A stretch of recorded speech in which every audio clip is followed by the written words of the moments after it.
মানতে হবে মানতে হবে মানতে হবে মানতে হবে আমাদের দাবি মানতে হবে মানতে হবে। নতুন করে আমাদের এই কার্ডগুলো দেওয়া হলো কেন, এটা আমার হচ্ছে জেলা পরিষদের কাছে প্রশ্ন। শনিবার বিকেলের জন্য এক মহানাটকীয় মঞ্চ তৈরি হলো কক্সবাজারের সুগন্ধা পয়েন্টে। কথা ছিল রাতের অন্ধকারে সৈকতের বালিয়াবাড়িতে বসানো অবৈধ দোকান উচ্ছেদ করা হবে, সে কারণেই ডাকা হয় সাংবাদিকদের। উপস্থিত ছিলেন ট্যুরিস্ট পুলিশের কক্সবাজারের প্রধান অতিরিক্ত ডিআইজি আপেল মাহমুদ ও তার বাহিনী। আমাদের অভিযানের বিষয়টা হচ্ছে এটা আমরা প্রতিনিয়তই অভিযান, কারণ বীজ কেউ দখল করলে, পরিবেশ নষ্ট করলে এগুলিকে আমরা নজরদারিতে আনি। তো এখানে আমাদের প্রতিনিয়ত অভিযানের মধ্যে দেখা যাচ্ছে যে এখানে রাতের অন্ধকারে কে বা কারা এখানে অনেকগুলি মোবাইল দোকান বসিয়েছে, আবার ফিক্সড দোকান বসিয়ে বালিয়াড়িটাকে দখল করে ফেলেছে। তো সকলের অপেক্ষা ছিল পর্যটন শাখার ম্যাজিস্ট্রেটের জন্য। ধারণা করা হচ্ছিল তিনি এলেই শুরু হবে উচ্ছেদ অভিযান। অবশেষে তিনি এলেনও, কিন্তু পরিস্থিতি ভিন্ন রূপ নিল।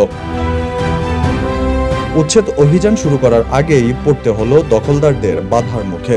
শুরু হয় বাকবিতণ্ডা। দখলদারের দাবি তারা অবৈধভাবে দোকান বসাননি, বরং সরকারের অনুমতি নিয়েই ব্যবসা করছেন। এগুলো তুলে ফেললে আমরা উঠে যাবো, নাইলে আমরা উঠবো না। ওই দুইটা মার্কেট উঠতে হবে আমাদেরকে। এখনই বলছো ওনারা উঠে যাবে, ওনারা উঠে গেলে আমরা এরপরে তুলে ফেলবো। ওদেরকে আধা ঘন্টা টাইম দিতে হবে, আমাদের 10টা মিনিট টাইম দিলে হবে। তাদের হাতে ছিল পারমিশনের কপি। স্লোগান দিতে দিতে তারা জানায় তাদের দাবি মানতেই হবে, না মানলে তারা এক চুলও সরবে না। অবশেষে কোনো উচ্ছেদ অভিযান চালানো ছাড়াই পিছু হটেন ম্যাজিস্ট্রেট মোহাম্মদ আজিম খান। সাংবাদিকদের এড়িয়ে ফিরে যেতে চাইলেও প্রশ্নের মুখে পড়তে হয় তাকে।